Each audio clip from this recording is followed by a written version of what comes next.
Hello and welcome back to Creative Pet Keeping. Today we're going to take a look at Gecko's enclosure because we haven't had an update in quite a while actually.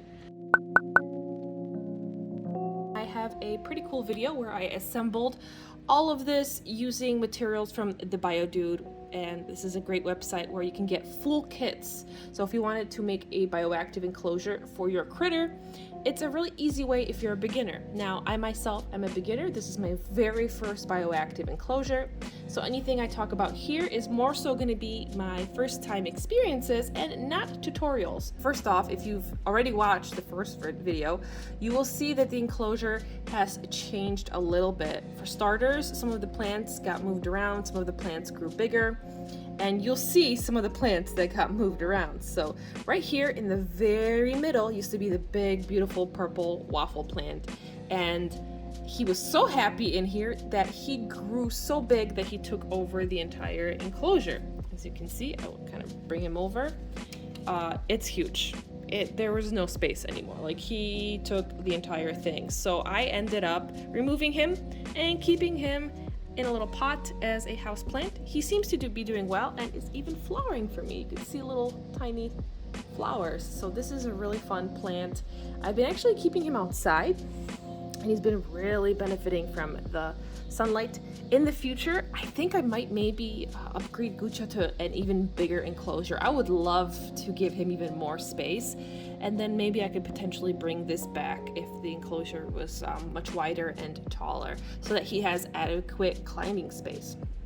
Speaking of climbing space, I did end up moving some of the branches around. I like to move them around for enrichment as well, but I also ended up adding some more cork in the background. So over there, he can and the cables are a little in the way, but he can go behind it if he wants to. He's not over there right now. Or he can just spend more time climbing it. I do have some UVB light as well as some plant grow lights in here. Now, I know the crested geckos don't really need the extra lighting, but A, the plants do, and B, I really do think that all animals benefit from, UVB and like some mimicking sunlight exposure. So I think this is good for him. I have actually seen him on a rare occasion. He does come out during the day, and he will actually come out here for a short while and kind of bask under here. So it's nice that he has this choice that he can come out and kind of absorb some UVB if he wants to, but also he has dark places to hide in during the day if he wants to as well. Currently, he is in his little house right there. He's in the cork bark. I'm not going to try to get him out. I'm going to let him be because it's the middle of the day. He usually just comes out in the morning or at nighttime. That's his favorite time. But for me, it's a little easier to film this during the day. So unfortunately, we won't see him, but that's okay. I will be adding some isopods in here as well, and I actually am kind of growing out a colony over here. So I made them their own little enclosure. I got a group of 5 females, and they're in here.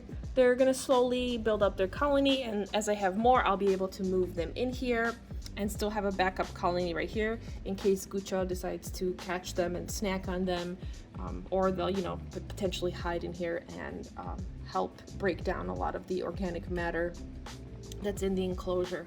But overall, this has been a really great experience. One of my favorite things is seeing how active and curious he is. He's out here every day. Overall, it's been a very rewarding experience, and I think it's great for both me and Gecko. So that's why I wanted to give you a bit of an update so you can kind of see how things have changed. You'll definitely see the differences from how the enclosure used to look. Some of the plants are obviously thriving, like over here, these guys, the pink, I don't remember the name, but they're doing great. While this guy, on the other hand, has struggled a little bit, and I had to cut him back a bit, and now he's kind of coming back and doing a lot better. This guy had to be kind of relocated, but he's doing well. This is doing well. This one's struggling a little bit. So it's cool to see like which plants do well, which don't. Moving things around, adjusting things as needed. I like that once I moved the purple waffle and put this guy in here, this created a little bit more space for Gecko to kind of climb and move around, and for me to add more climbing things for him. So that is kind of my update. With that being said, I'm gonna close this back up, leave him alone because he's probably sleeping in there, kind of wondering like, what am I doing bothering him at this time of the day? But I hope that you have a good day. Thank you so much for everyone who left really kind comments on my previous video with Littlefoot, my kitty. It was a very hard video to make, and I really truly appreciate all of your kindness. I hope that you have a good day, and I'll see you in the next video.